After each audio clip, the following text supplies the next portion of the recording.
All right, welcome everybody back to another episode of the Big Doug and Carmi Show.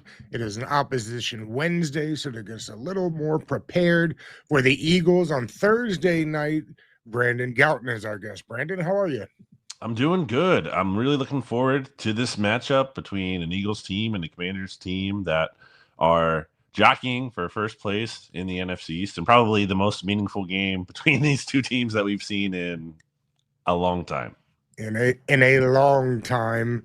Yes, it's the first time all season, pretty much, that the Commanders will be chasing for that first place division game.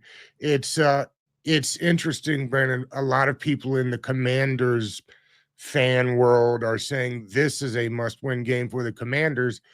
I think I'd suggest it's the other way around. I took a look at the rest of the Eagles schedule. It doesn't get easier with a Rams team that's getting better by the week, and this would be the home game of the two. We'll see you guys towards the end of the year at home. Are the Eagles treating this like a must-win game? They should be. I think, like you said there, when you look at the rest of the schedule, I don't think the Eagles can lose this game and just assume they can definitely catch the Commanders. It's not impossible. It's possible. It's not like the end of the world.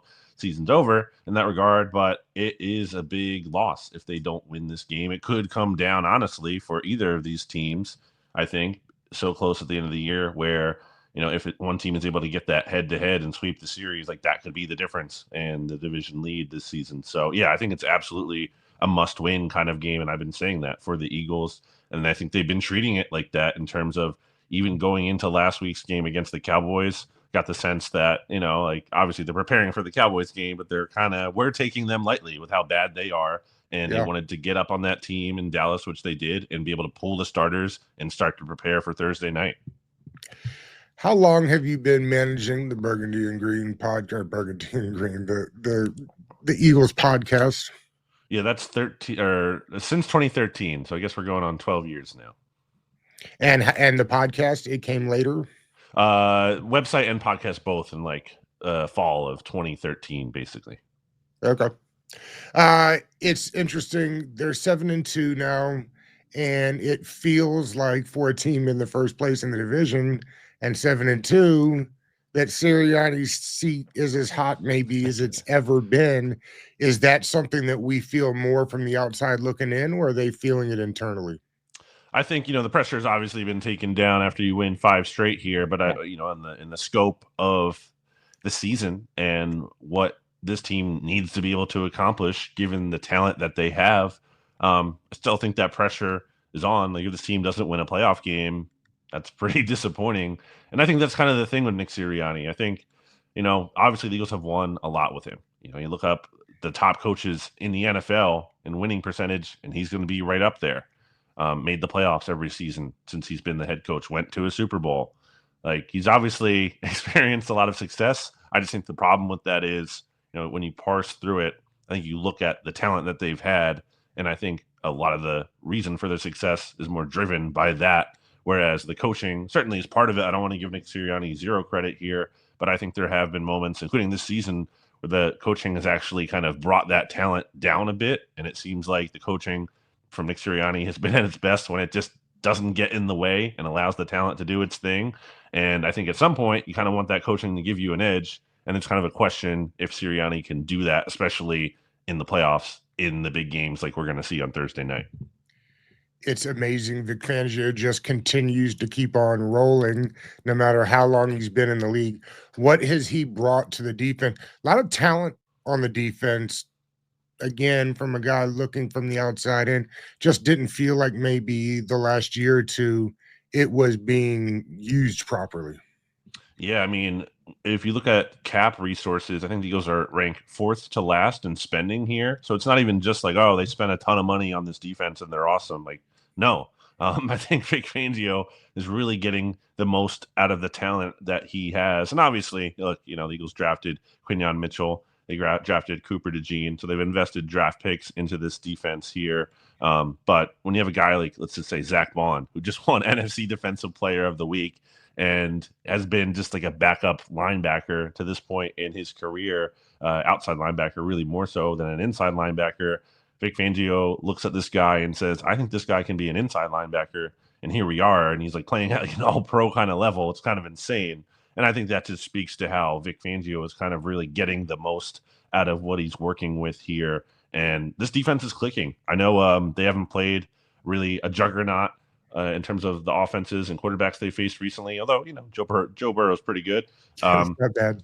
Yeah, it's decent. They've only allowed 4 touchdowns in their last 5 games. Right. I don't care who you're playing. Like, that's pretty ridiculous. It's kind of nuts how dominant this unit has been.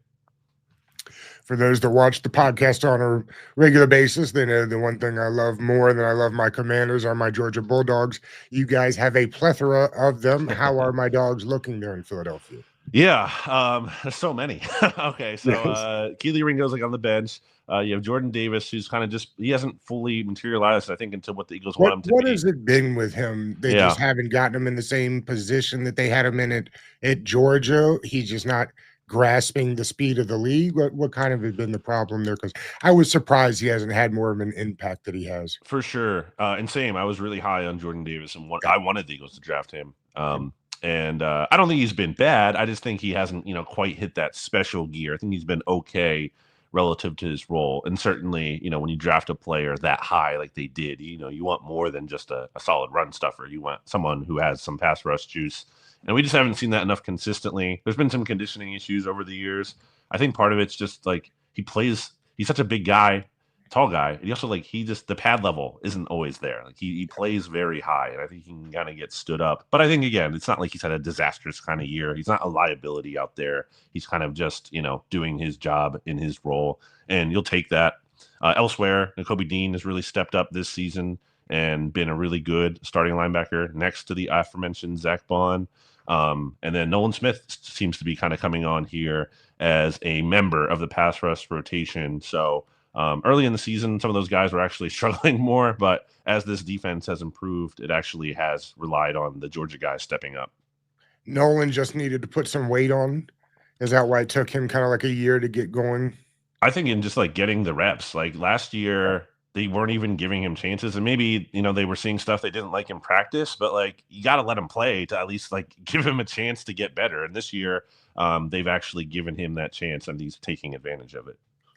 If it's not, for my money, it is Dexter Lawrence, but if he is not the best D tackle in the division, much less the league, Jalen Carter is on his way there. What kind of year is he having so far? Yeah, I think we have an article actually I just posted on Bleeding Green Nation from our film guy about how Jalen Carter is kind of flying under the radar here. Yeah. And I would very much agree with that. The box score is really not fully matching what you're seeing on tape, especially just in this past game against the Cowboys. He's just wrecking plays in the run game. It's not even giving the Cowboys a chance at times.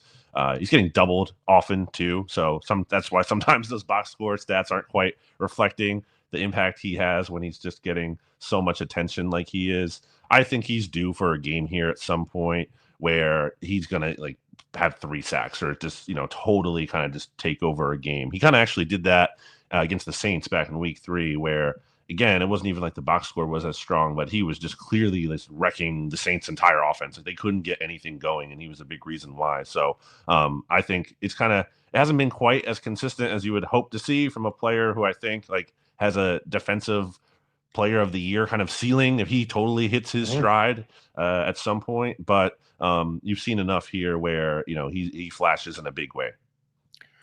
Will the Quinion Mitchell, Terry McLaurin matchup be the big draw for Sunday or Thursday? Is that where the big money is being spent on that matchup? Because it feels like it. Yeah, I think you nailed it. Yes. I think that's going to be, Terry McLaurin certainly gives the Eagles a lot of trouble. Also have an article about that up on Bleeding Green Nation today. And look, you can say on the Commander side, a case for optimism, Terry McLaurin owns them. He has the best quarterback he's ever playing with against the Eagles. On the Eagles side, you can say the Eagles have the best cornerbacks probably that they've had, and maybe defense, or at least for a bit, going up against Terry McLaurin. So I really think it's a strength on strength here for both sides. And yeah, Quinion Mitchell's been really impressive. It's just he doesn't look like a rookie out there. He does not look phased at all. Would like to see him kind of come up with some of these interceptions that he's getting close to. Yeah, and I think he would be getting more Rookie of the Year buzz if he just was able to catch some of those passes. But for the most part, he's been a lockdown corner. I expect Terry McLaurin to beat him at some point just because Terry McLaurin's great. And I also think Quinton Mitchell's going to win some of his fair share of reps as well. It sounds like they opened the window on Mailata. What's the chance he actually gets out there at left tackle this week? Yeah, so I think like if we're looking at that and reading it with the mind, like with the information that he was not really practicing this week. It's all Right. walkthroughs leading up to a Thursday Yep. game. So, like, what's the benefit truly, as opposed to if they're playing on a Sunday, then you could see how he does in practice in a normal week, and then okay, he looks good. Let's start him. He doesn't look ready yet. Let's do next week. So, but this week it's just like there isn't that practice period. So I'm guessing there's like a legitimate chance he does start at left tackle if they wanted to open the window right now. So yeah, and back when he suffered the hamstring injury, they put him on injured reserve, but I think he said at the time that he thought it might be like more of a 2 to 3 week kind of thing.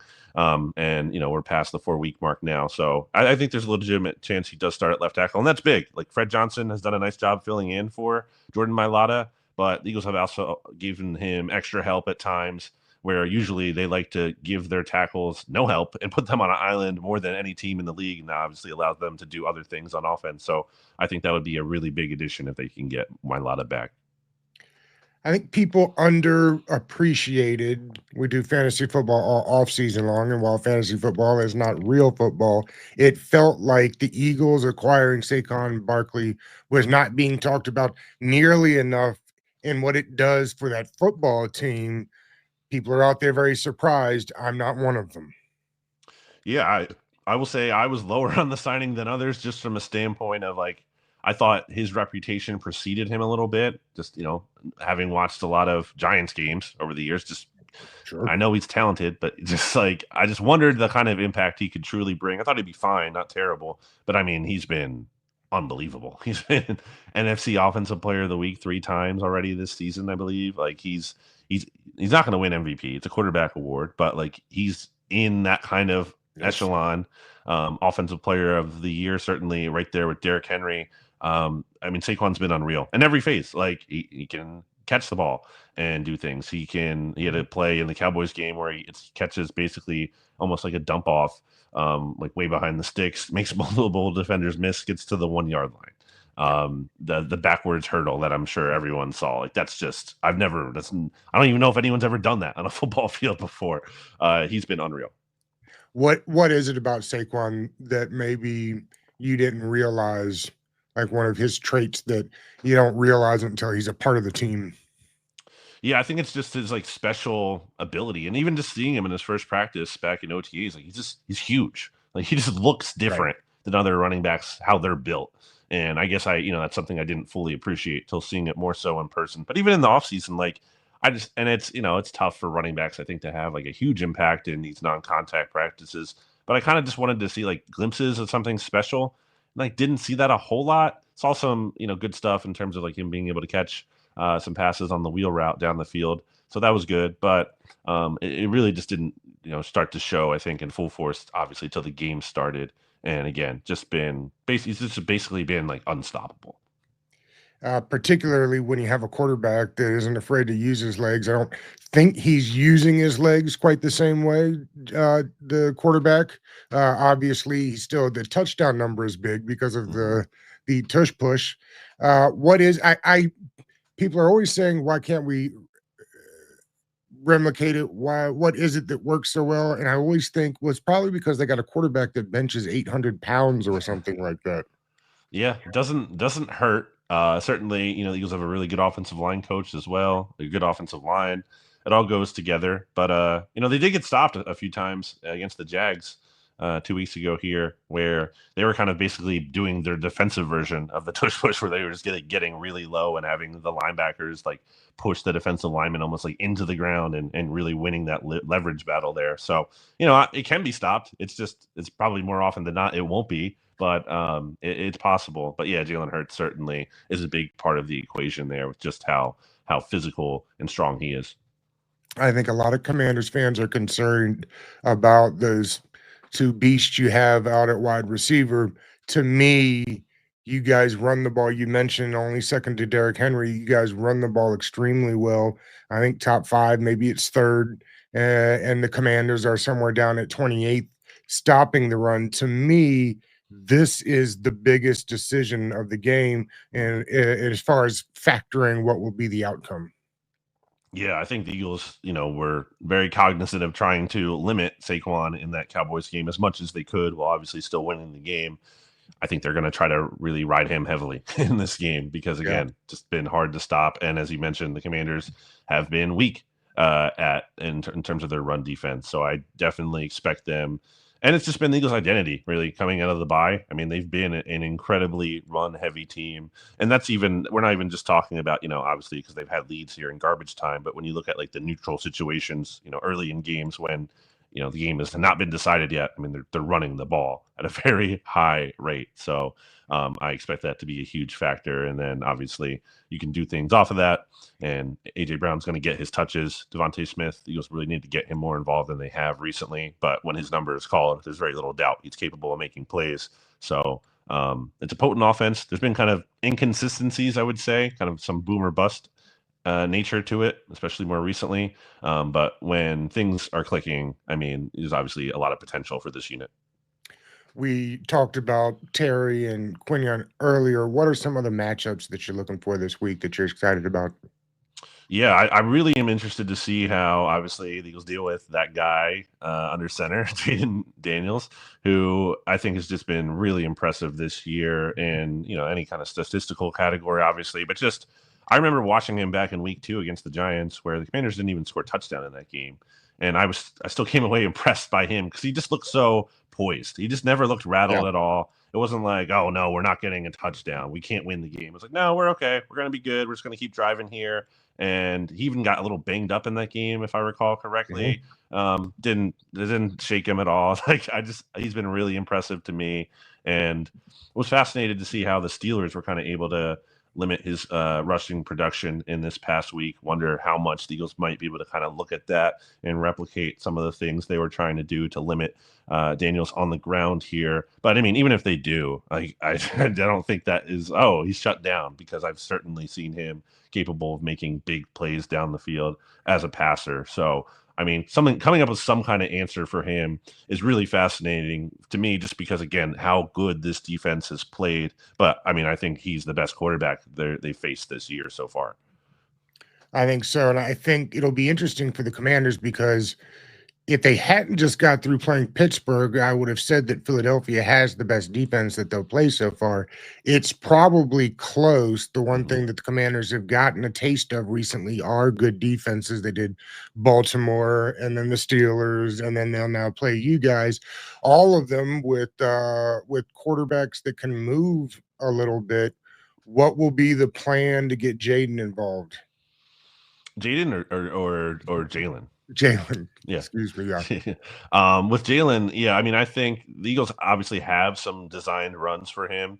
They love to run their QB counter bash, which they just scored a touchdown on against the Cowboys there. It's been actually especially effective, I feel like, in the red zone, where you just get, the line pulling for him and he's on the move. And I think Jalen has been his best this year, more so, although he looks faster than he did last season, when any kind of time he would kind of run like, horizontally left to right there, or it just seems like defenders could catch up to him. If you get him running downhill, he's been much more effective. Obviously, there's dangers to that if a defender can come flying in and take him out, but he just seems to be much more effective in that regard. So I think there's going to be some design runs. We've seen that, but part of it too, I think, is Jalen doing a good job of picking his spots and taking off, not so much as a crutch, but seeing a bunch of open field and taking off running and being able to get down and I think avoid those hits. So I do think that's certainly going to be part of the Eagles offense here. It's one of the things that we're getting used to seeing in Washington is these guys that can move. There's a difference between getting nervous and fleeing the pocket and seeing 15 yards of green grass that's free and open and available and just going and picking it up. The league is moving to that. It frankly is nice to have one in Washington now. It has been a while. Brandon, I always kind of roll these things out, finish these things up like this. If Dan Quinn came to you and said, Brandon, what's the key to beating the Eagles Thursday night? You tell him what? I think it's stopping the run, which is easier said than done. But I think you have to make the Eagles a pass-heavy team, and not that Jalen Hurts can't have success like that. Because if you're doing that, then you're giving a lot more chances to A.J. Brown and Devontae Smith and Dallas Goedert as well. But I just think the Eagles' formula, again, more recently, has been running the ball. And if you're able to take Saquon away, then you're putting a lot more pressure on Hurts, who's had some turnover issues this year. He did a really good job of cutting down on those prior to last week against the Cowboys, but then he had two with the one interception and the forced fumble against Dallas there. So I think if you make him drop back, 30 plus 35 times, and you force him to throw the ball and carry the team with his arm, I think that gives the Commanders a better chance than, I would sell out against the run, basically, is how I would approach it. What is the weather supposed to be like there tomorrow? Has it started turning up there in Philly? Yeah, I mean, it's been a little bit chilly, especially at night. So let me look here. I'm looking at Thursday, cloudy, and then by game time, we're looking at like 8 o'clock here. Yeah, it looks like mid 40s, going to be dropping down to the high 30s there. So it'll be a little bit chilly, kind of, I think, ideal football weather. I was going to say, do you start getting excited when the big jackets come out? Yes, I do. What do you think? What do you think the final score? You don't have to do a score prediction, but like, what do you think these numbers? What's the over under look like in your mind? Yeah, I think this is going to be a very close game, and now that's maybe not a exciting prediction, because that's obviously what the line tells us is at 3.5. Looking at the over under here is at 48.5. Okay. I think I'm going to take slight over here. I'm going to go Eagles 30, Commanders 27. I think it comes down to like a last second Jake Elliott field goal. So I think the Commanders cover then just by that half point. Again, really close game. I think these two teams are very evenly matched in terms of, like, you look at their overall outlook. The Commanders, I think, rank 7th in DVOA. The Eagles are 8th. The Commanders are 3rd in point differential. The Eagles are 1 point behind them at 4th. Like, these are two, I think, really, really good teams. I'll lean with the Eagles here at the home field advantage, and I'll say they win by a field goal. It's amazing how coaches now, even if they want to lean on a defensive identity, which I think both these teams do, and get after it in the run game, that most coaches still realize that it's a race to 40. Like, and it's been amazing to me that you can still be defensive minded and still be trying to get to 40. It feels like it was only 3 or 4 years ago when, at least in Washington, we had Rivera being happy, like marching out of there 20-17 or something like that. So to see all of the over-unders, and I think you're right. I think this thing will push a little over. Although the night games can often be wild and unpredictable. What is one wild and unpredictable thing that will happen on Thursday night? I'm going to go Jahan Dotson, the former Washington Commanders first-round pick, scores a touchdown against his former team. I think he hasn't really been – Jalen Hurts has been reluctant to get him involved. I think part of that is Jalen is such like a trust kind of quarterback, right, where he didn't have the time with Jahan Dotson in the offseason to really build that connection, and he's been pretty reluctant to target him. So it might not seem that bold that I'm predicting a player to score a touchdown, but it would be his first touchdown this year. And again, Jalen Hurts barely throws his way. But I think Nick Sirianni is also very so when the Eagles played the Giants, I mean, I put a good wager on Saquon anytime touchdown score, not only because the Giants are bad, but because they were obviously going to get Saquon into the end zone against his former team. And almost did multiple times. I think the Eagles kind of want to get Dotson in the end zone against his former team here. So I'm going to say he catches a touchdown. It was funny. I was going to follow up with that. Is this the kind of group that would be encouraged to get him a little payback, if you will? Is that how some teams are obviously going to tell you we're not doing that. That's not how we see the game. But secretly, you think they'd like to get him a nice game. Yeah, they've done that in the past. Yeah, I think there is something to that. I think it's part of like a culture thing. It's like a mindset, and yes, and to be fair, I would also expect the Commanders to do that with Zach Ertz. I think Zach Ertz has a real good chance to get in the end zone. He's had a pretty nice season, really. Yeah, he's a good player. Yes, he's a Super Bowl winning player. Yes, he is. All right, Brandon, I appreciate this. It was great, man. Thanks for Enjoy having the me. game tomorrow. Yeah, absolutely.